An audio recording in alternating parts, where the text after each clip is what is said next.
On this episode of Team Pilipinas, we check up on one veteran and one newcomer to Gilas, Pilipinas, and how they're coping with being forced to train apart. These guys are really skilled and they can really fight a game.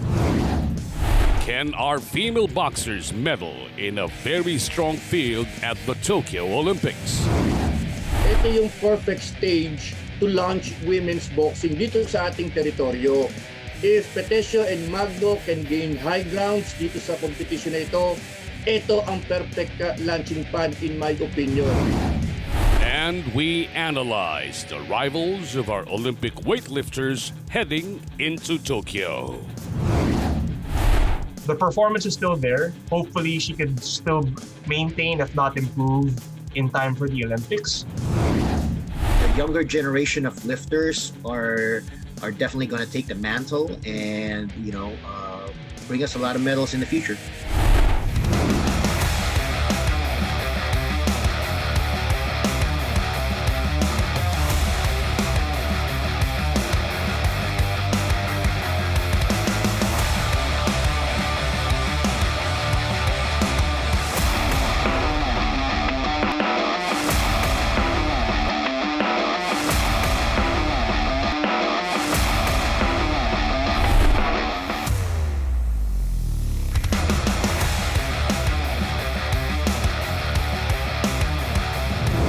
Welcome to Team Pilipinas. I'm Boy at Season. Boxing has always been the most promising yet also the most heartbreaking of Olympic events. Aside from Yumir Marshall and Carlo Paala, we have two female qualifiers who are in a very tough field. Will they be able to make the grade in Tokyo? Hello, my name is Dennis Principe and this is Team Pilipinas. Olympic boxing pag-uusapan natin at dalawa pong kababaihan na nag-qualify para po sa ating bansa. Nesty Petesio and Irish Magno. At para pag-usapan po ang kanilang chances as well as their preparations, we will be joined by Nisi Casiano and Attorney Ed Tolentino. Welcome back, Attorney Ed. Muli, magandang araw Dennis, magandang araw Nisi, magandang araw po sa lahat ng bumubuo ng inyong programa. And maraming salamat and welcome ulit, Nisi. Magandang araw po, Attorney Ed, and magandang araw, Sir Dennis. Alright, ito na, no, yung mga kababaihan na pag-uusapan natin. In terms of yung awareness, appreciation, and pagtanggap ng mga Filipino boxing fans, sa tingin mo ba, magiging kasing init din ito ng the way natin tinatanggap yung mga male boxers? Nisi, ikaw muna. Of course, sir, dahil may exposure siya, tsaka of course, Olympic siya. And first of all, it has a historic nature tied to it. And aside na makakakita tayo ng female boxers on the Olympic stage, and this is also the debut of the women's featherweight division in the Olympics. And like in the case of Carlo Paalam, Nesty Petesio is in a gauntlet. She is in a bracket or division that takes the knockout stage literally. So it's a perfect platform to catapult to exposure din ng female boxing. Alright, and Attorney Ed, your take on that? Well, for now, talagang namamayagpag pa yung male boxing, Although we cannot deny the fact, matagal na pong around ang women's boxing. Ngayon nga, medyo umaangat na sa pro level Pero magandang pagkakataon to, gaya na sinabi ni Nisi, itong Olympics, ito yung perfect stage to launch women's boxing dito sa ating teritoryo. If Petesio and Magno can gain high grounds dito sa competition na ito ang perfect launching pad in my opinion. And both women, sabi ko nga, they're going to the Olympics. These girls do not just want to have fun. They want to punch. Okay. Now, Attorney, with the way they entered the Olympics, will that be a factor? Kasi si Irish Magno, while nag-qualify siya in a tournament, hatak siya nung gold medal winner. Actually, she was a loser in her last fight. Pero because of yung tumalo sa kanya, nag-gold, yung slot na yun, nakuha niya by way of that route. And si Nesty Petesio naman, although world champion, she did not qualify in a qualifier, but because of being the top Asian, hindi nga natuloy qualifier, doon siya pumasok. Psychologically, may epekto ba ito sa kanila, Attorney? Well, yun ay gagamitin ng kanilang kalaban, to taunt them, to point out to them na you did not earn a ticket papunta dito. Pero in the case of Petesio, at taas ng ranking ko eh. Yes, I qualified only through my ranking, but I'm the top 2. I'm a world amateur boxing champion. So she can always claim na hindi ko kasalanan na na-cancel yung torneo at nag-resort na lamang sa automatic rankings, ano? She has the record, she has the gold medal, she has the tournaments to back up her claim sa kanyang pagpasok sa Olympics. And I think it will be more of a challenge for this young lady to prove that I really belong in this Olympic tournament. Right, and Nisi, your thoughts about this? I agree with Attorney Ed kasi kung titignan natin, it's a stacked division pagdating dito sa division ni Nesty Petesio. But the good thing about it, he is one of the bigger hitters, or she's one of the giants in her division. It's a battle royale from the get-go. And balik tayo doon sa unang tanong na parang, tama yung sinabi ni Attorney Ed na this is the perfect launch pad kasi we have two different fighters, two different female fighters with two different styles. Itong stilo ni Nesty Petesio, ito yung tinatawag nating lason sa loob ng ring. What I mean about that is Nesty Petesio is a master boxer. Her style is a bad matchup for any boxer who will share the ring with her. And she will make you miss, she will make you pay for it. So sa atin, it's an honor na makakita tayo on a global stage, on a global platform na katulad ni Nesty Petesio. On the other hand, meron tayong makikita katulad ni Irish Mag, who is a pressure fighter naman. Kung excitement ang habol mo, na kay Irish Magno ka. So it's sa akin napaka-exciting eh. Kasi I believe this is the one of the best ensembles of Filipino boxers ever assembled eh. I'll just continue with you, Nisi. Dun sa how about the opposition? How familiar are you? Although itong si Irish Magno, no? If you talk of women's boxing, meron na dyan tinatawag na kilalang icon or a legend in the Mary Kom. Well, Irish Magno has a tall order in her campaign kasi though the podium finishers of the 2016 Rio Games won't be back in Tokyo, the bracket still holds a crop of top-notch talent eh. And one of Magno's SEA Games rival, ito nga si Jutamas Jitpong, who also turned professional, makakasama rin in this tournament. And aside from that, interestingly, nakaspar pa rin ni Irish Magno in Thailand. Aside from that, from North Korea, magbabalik, the bronze medalist for World Championship, ito nga si Pang Chong-mi, will be in Tokyo. And also, the winner of the qualifiers si Chang Yuan from China. She has a history with Magno, and let's not forget Wang Xiaowen, the winner of the World Championships in 2019. So, pretty much, it's a stiff test for Irish Magno. Okay, and Attorney, ikaw, familiar ka ba sa opposition ng ating mga kababaihan na in the upcoming Olympics? Well, tama yung sinabi nyo, no? Doon kay Magno, mabigat yung Mary Kom. Sapagkat yung fighter na ito from India, ang bigat ng credentials biro mo, 6-time world amateur champion, tapos the only boxer, male or female, to medal in 8 world amateur championships. But she's 38 years old. Medyo may edad na ito. Politika na nga ito sa India politiko na and this could be her final run. Yun lang, medyo nakakatakot. This could be Mary Kom's final run in the Olympics. Pero wala pa yung mga Europeans, parating pa lang. Pero lalaban yung bata natin. Yung kay Petesio, yung Chinese Taipei, yung Lin Yuting, medyo magaling din, rank number 1 in the world, although she's moving up in weight for this Olympics. So ito yung mga klase ng opposition, pero tama yung sabi ni Nisi, pare-pareho lang tayo dito.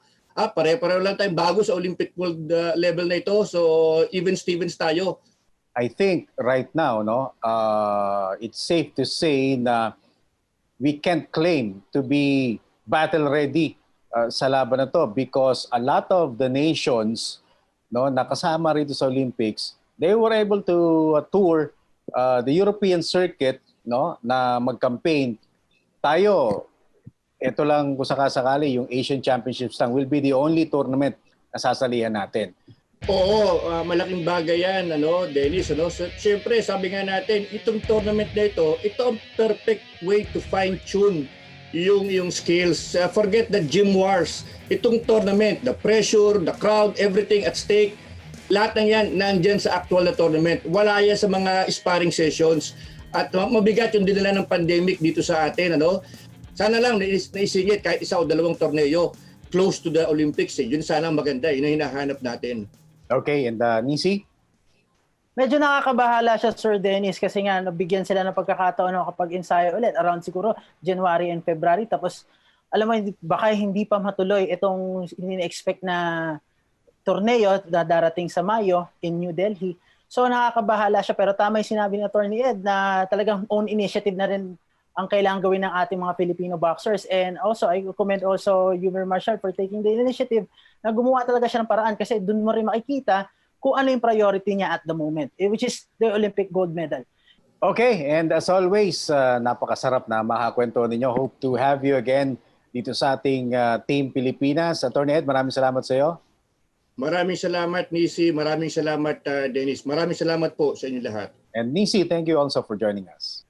This is a dream come true. Maraming salamat, Attorney Ed and Sir Dennis. There you have it, women's boxing, na kung saan dalawa pong Pilipina will make their debut in the upcoming Tokyo Olympic Games. Again, ako po si Dennis Principe and you're watching Team Pilipinas. Check up on one veteran and one newcomer to Gilas, Pilipinas, and how they're coping with being forced to train apart. These guys are really skilled and they can really play the game.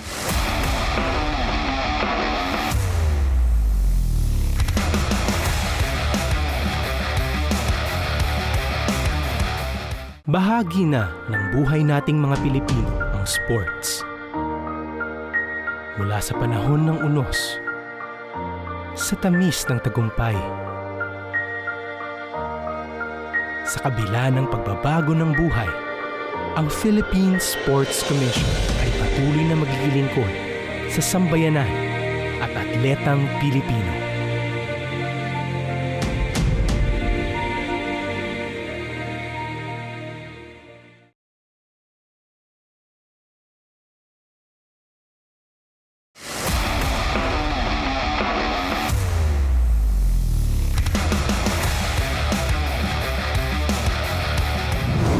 This is PTV4 Team Pilipinas. My name is El Guevara and we are with Jordan, heading of Gilas, Pilipinas. Good afternoon, Jordan. Thank you for your time.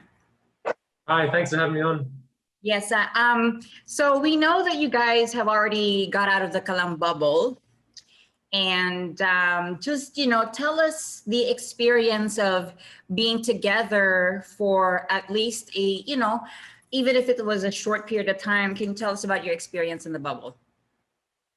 Yeah, it was just 2 weeks for that certain bubble, and it was my first time being in the bubble and my first time, meeting a lot of the guys, a lot of the coaching staff. Get on the court with some guys that I've never played with before, and some of my old teammates as well. And it was really good just to be able to be thrown, into the fire of Coach Tab's system, and it was great. We had 2 practices a day and 2 real intense practices, so it was so much fun. I haven't been in a proper training in a year since I played in Alab back in 2020 or whatever it was. But yeah, so it was good to be back out there and good to learn from Coach Tab and learn how to sort of mesh with some new teammates. There's no luxury of time right now. So how were you able to work on that? Yeah, so I'd only played with 2 of the guys. One of them was Chaddy, who was my teammate in Alab, and then also Isaac Go. And I hadn't played with him since under 16s in Batangilas. So it was a lot of guys, and you kind of just got to get out there and play basketball and do what you do. Coach Tab did a really good job of breaking everything down. So everybody knows the types of looks that you're trying to read for and the plays that you're trying to make. So when you're all sort of working towards a similar goal, it's easy to build chemistry pretty fast. Kamusta yung experience being in the Calamba bubble, getting up close and personal with the rest of the Gilas team, and also getting immersed in Coach Tab's system? It's very nice experience to makasama sa Gilas bubble kasi for the first time nakapaglaro ako ng 5-on-5 sa simula nung pandemic, and then syempre naninibago ako nung pagdating ko kasi bago yung system, and Coach Tab is very detailed sa mga system niya, and marami akong na-learn kasi may mga bagong mga tinuro sa akin. Lalo na yung mga ibang assistant coaches na mga veteran na rin. Madami ako natutunan sa kanila. With this being, a younger Gilas side, I mean, I'm not necessarily, a veteran by most teams. I mean, I'm 25, but with this group of guys, I guess I am, and especially with most of my basketball being played overseas. Yeah, I mean, it's just being able to bring, a different style of basketball, and I've been fortunate to play in a lot of different systems in my time. I played 5 years of college basketball in the States, and there was quite a similar system there as far as intensity and the high demand of the program is very similar to what TAB brings, and so yeah, I feel pretty comfortable to just get out there and lead. I might not know the little things in the system, but I know how to bring my voice into practice and try and get guys energized.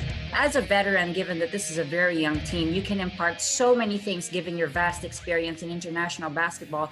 But would you say that it is the work ethic that you have imparted to them first, initially to the guys? I'd hope so. I guess I can't say exactly what I've given to them, but yeah, that's definitely one thing that I came in, trying to be conscious about is just getting out there and working hard, not taking any possession or drill off, and kind of, I guess, showing these young guys that like you're not going to get any easy possessions, especially in international basketball, especially against teams like Serbia and Dominican Republic.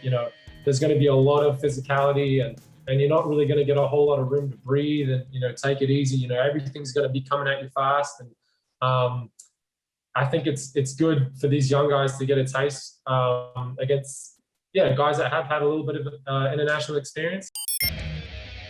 Nung una mo siyang ina-absorb at tinututunan in that bubble? Actually,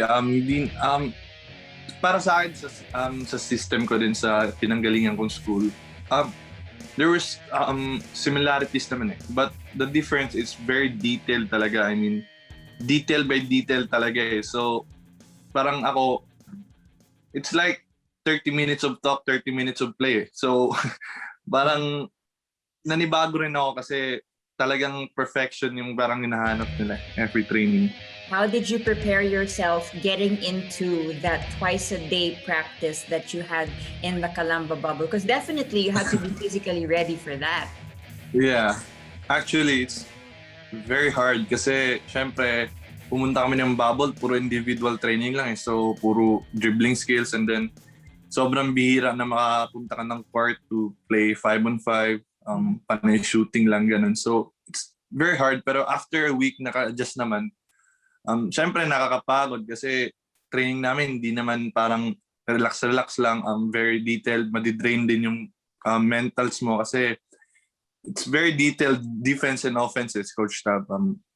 Sobrang konting mali mo, matitigil tayo yung training. So, hindi lang physically, pati mentally madidrain ka. Maglaro ka ng mabilis, pero alam mo yung ginagawa mo. I mean, you know what's the next step, anong next mong gagawin. So, yun, naging sharp din ako after a week na pag-training doon, naging sharp ako, naging mas active yung sense ko sa game. Sinusubukan ko every day, may magagawa ko. Actually, lang naman, running, weights. As of now, yun pa lang naman pwede magawin, dribbling. Kasi dahil sa situation natin ngayon. Pero I'm more motivated kasi it's my dream to be invite sa bubble eh. So before, kung ano ako ka-motivate noon na mag-training kahit na hindi ako invited, the more I motivate ngayon na mag-training kahit na walang basketball, alam mo yun, ginagawa ko ng paraan kung ano yung mga kulang ko dapat yung gawin. At lagi kong re-remind yung sarili ko sa system ni Coach Tab. You're gonna have to be so adaptable given the circumstances that you got, because from training individually, you're now doing 5-on-5. So what kind of adjustments are you going to be making now that you're in this time frame where you have to be training alone or individually? Yeah, it's just a different way of working and different way of getting better. It's not so much being able to have the luxury of being able to get onto a court with the team, and now instead it's doing your home workouts and studying the game and really remembering that the team plays and really going through it in your mind and the things that you learn, just reminding yourself and continuing to learn and watching film and doing whatever you can physically to stay ready to go. You're half Australian, right? So yeah, and for sure, the sport is pretty big from where you are as well. How different is the flavor of basketball there for you compared to the system that you're getting into right now? It's actually been a long time since I played basketball in Australia. I think You've been I spent around 5 years in the US. Mhm. Yeah, so but I think I have played men's level basketball over there as well, even when I was a young teenager. But it is a bit different. Just the bodies are definitely bigger over there, and I think almost usually all 5 guys are knockdown shooters over there, and their skill level is just incredibly high over there, and their fundamentals are really down packed. But I mean, the Filipinos, like I was just training with guys back home just before I came over here, and the skill level really isn't too much different. Guys, especially like these young guys that we had in the bubble, like these guys are really skilled and they can really play the game.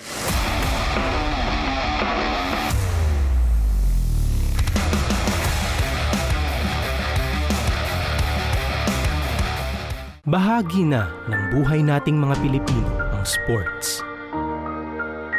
Mula sa panahon ng unos, sa tamis ng tagumpay, sa kabila ng pagbabago ng buhay, ang Philippine Sports Commission ay patuloy na maglilingkod sa sambayanan at atletang Pilipino.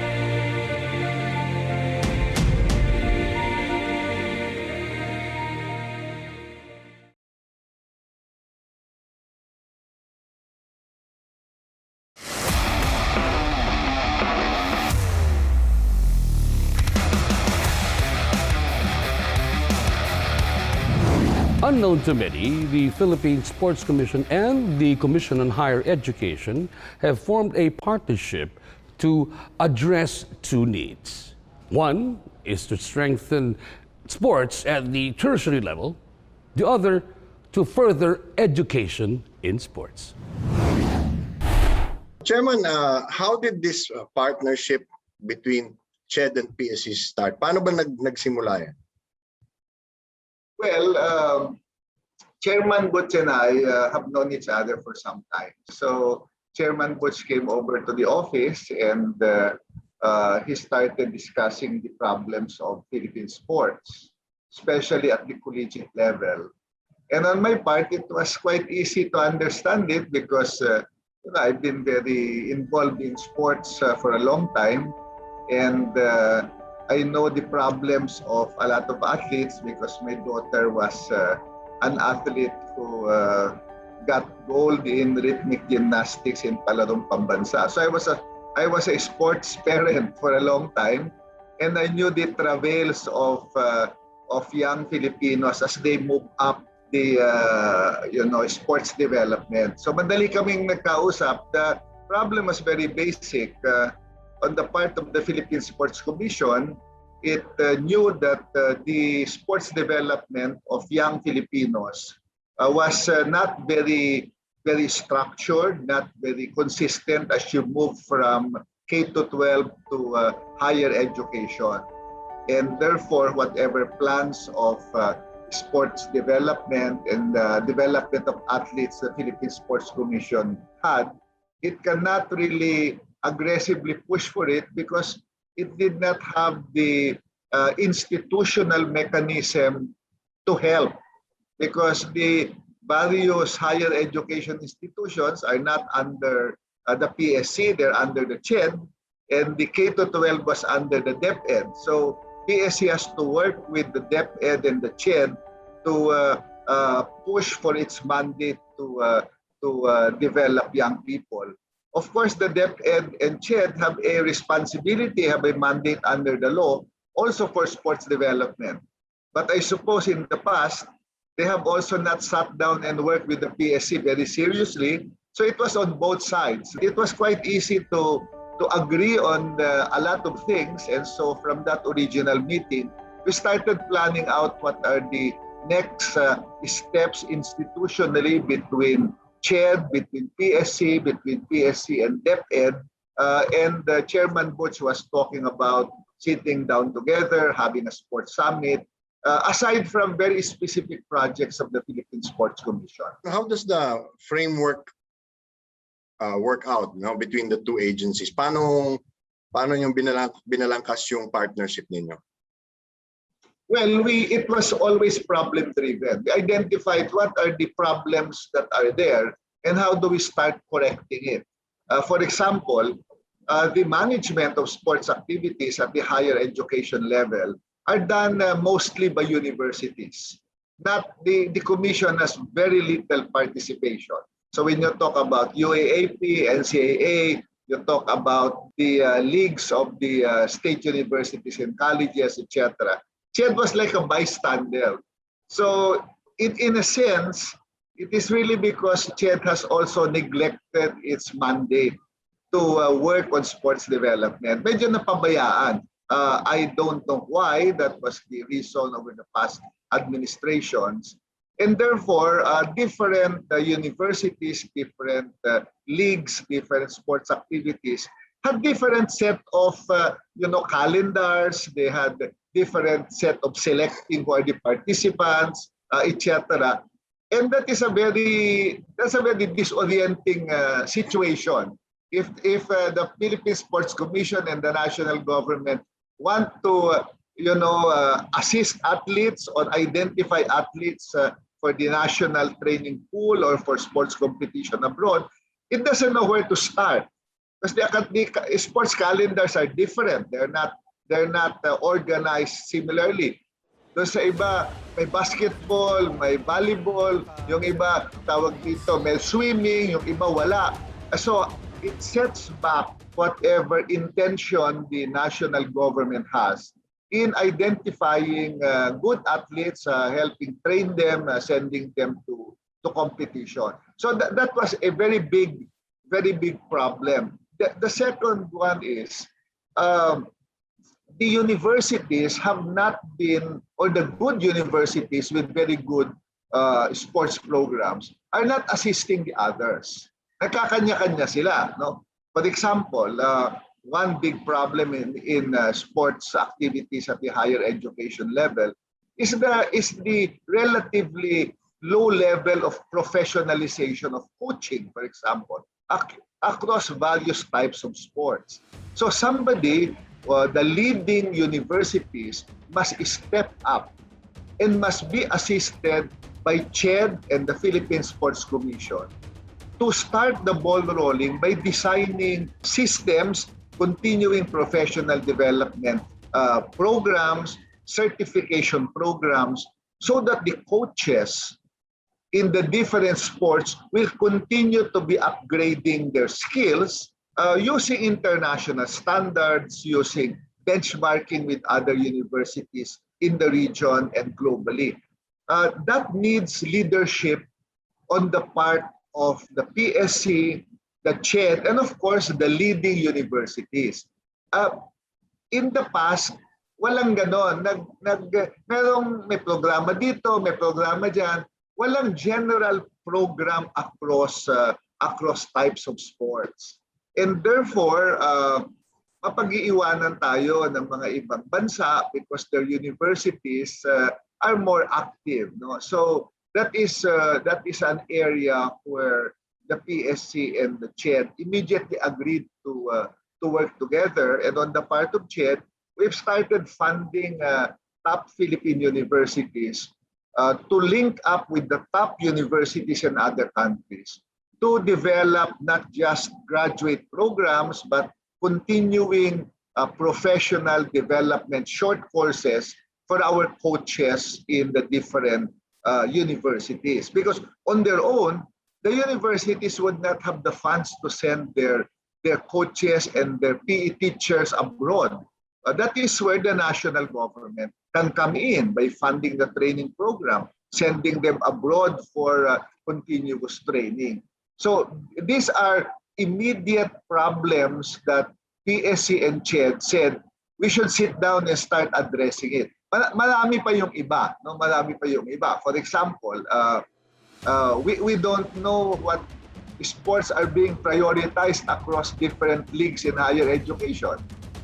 Of course, the assumption is basketball is always promoted and valuable. But aside from those two sports, what are the sports that we can develop to get a pool of Filipino athletes that can be trained, that can be developed to compete in the SEA Games, in the Asian Games, in international competitions?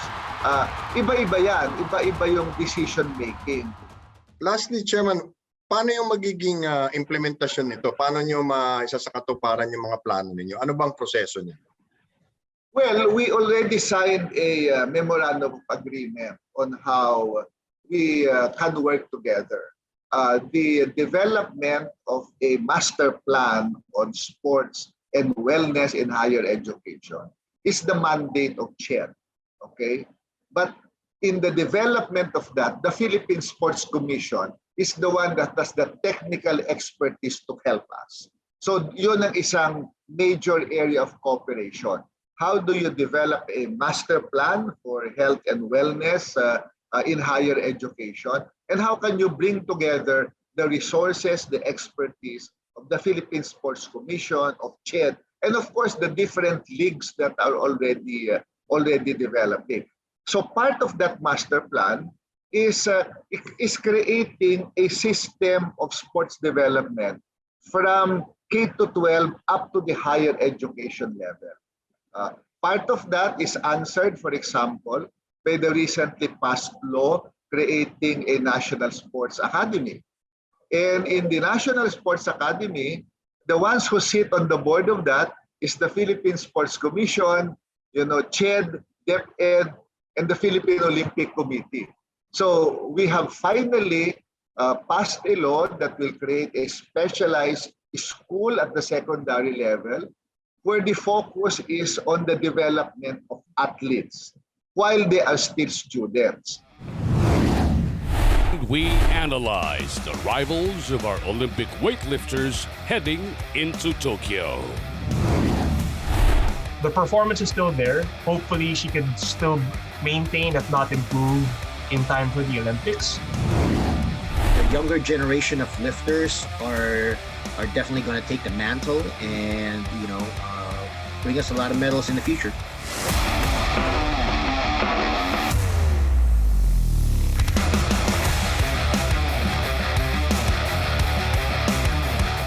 Bahagi na ng buhay nating mga Pilipino ang sports. Mula sa panahon ng unos, sa tamis ng tagumpay, sa kabila ng pagbabago ng buhay, ang Philippine Sports Commission ay patuloy na maglilingkod sa sambayanan at atletang Pilipino.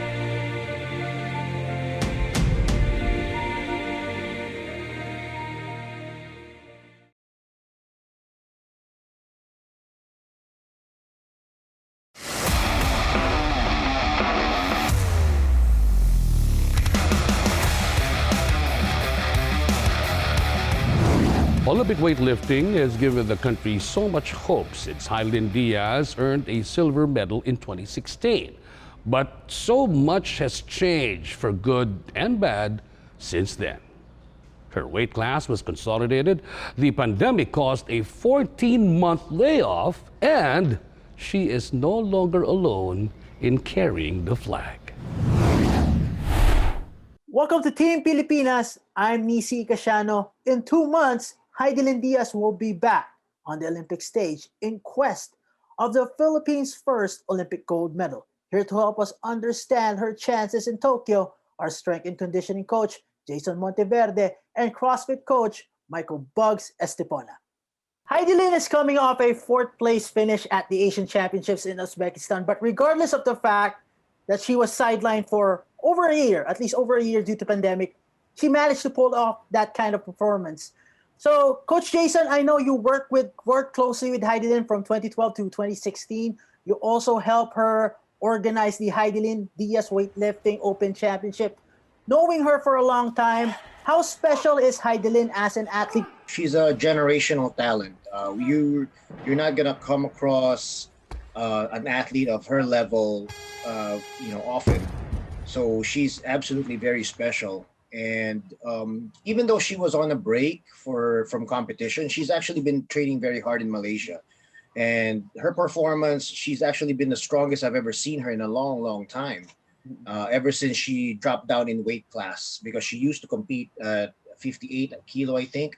So she dropped down to 55, and this is the strongest I've ever seen her at her lightest weight. Coach Bugs, what are the good takeaways from her performance in Uzbekistan, and what aspects do you feel that are a cause for concern? Well, as Coach Jason pointed out, she was able to still train, still have that constant activity despite the pandemic. I actually remember her taking the effort to really bring in a barbell to her residence in Malaysia to train on the floor, so to speak. And it showed. It showed in her performance in Tashkent. She placed fourth in total behind Liao Qiyun of China, Li Yajun of China, and Nabieva of Uzbekistan. But she still beat constant threat Zofia Chinchanlo. She was able to still hit 91 on her snatch and 118 on her clean and jerk, which is pretty close to her best performance. It's pretty close to her record 120 kilograms in which I remember she did in 2018. So it's still there. The performance is still there. Hopefully she could still maintain, if not improve, in time for the Olympics. Heidelin is now competing in a consolidated weight class of 55 kilograms. Is this something to worry about, or is it something that can work into her advantage? I think it's going to be to her advantage because it's not too far off from where she was competing before. And to her advantage, a lot of the other weightlifters in her division have retired. Rebecca Koha was in her division. She's an up-and-coming lifter, and she retired because she got married. And then there was another lifter, Shu, from I think Taiwan or Taipei. She also retired recently. And another thing that's going to work in her favor is that two of her Chinese competitors can't both go to the Olympics because the new rules only allow for 4 women and 4 men per country. So obviously China is not going to send 2 of their best lifters in the same division. They're just going to go up against each other. So she's kind of lucked out a little bit in terms of the way her division has shaped up. So she's one of her strongest competition coming up in Tokyo. The top 8 in the world are from Asia. We're 2 months away from the Tokyo Olympics. With the limited time she has, what are the things she has to work on in order to boost her chances to capture an Olympic gold medal? If she's able to maintain 120 or better yet beat it, because Liao Qiyun did hit 124 kilograms in Tashkent. If she's able to improve upon her clean and jerk, that's her strength. But what is a considerable weakness or threat for her would be her snatch. It's roughly around the same ballpark as Chinchanlo's 92 kilograms, which did beat her by about 1 kilogram in Tashkent. If she needs to be able to be consistent with 91, or better yet, get it above 92, just to have some degree of comfort as far as the snatch is concerned for the Olympics. I think she has a good chance of medaling. In terms of getting the gold, her snatch has to be above 95. Her clean and jerk has to be above 120. And I'm not even sure. I feel confident she can get it to those, but I'm not even sure if that may be enough, because Chin San Lo holds the world record with over 130 kilos in a clean and jerk. Although that's, they're saying that's because of the substance, the steroid use. Last competition, she only lifted, I think, 118.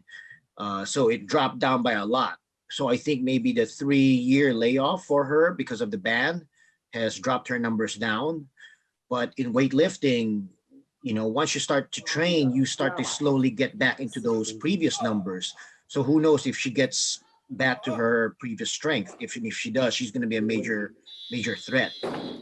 Now let's talk about the opposition in Tokyo. Who do you think will give her the toughest challenge? Let's start with Coach Jason. Yeah, in Tokyo, her biggest competition will be one of the Chinese lifters. I still don't know which lifter China will send, but they're both very strong. If we get very lucky, maybe China doesn't send any of them, because there's only 4 women that they can send. And looking at the other, basically what China's going to do is they're going to look at the other divisions and see where they have the best chances of winning. And they have the 87 plus kilo and the 87 kilo class, where both of their Chinese lifters there are very, very strong.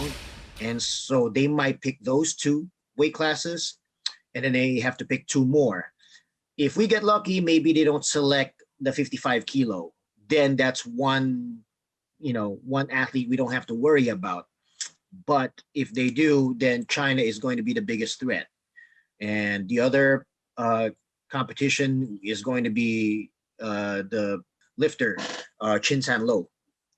Chin San Lo is a threat, but more significant of a threat would be Yao Kyuyun, who won in Tashkent.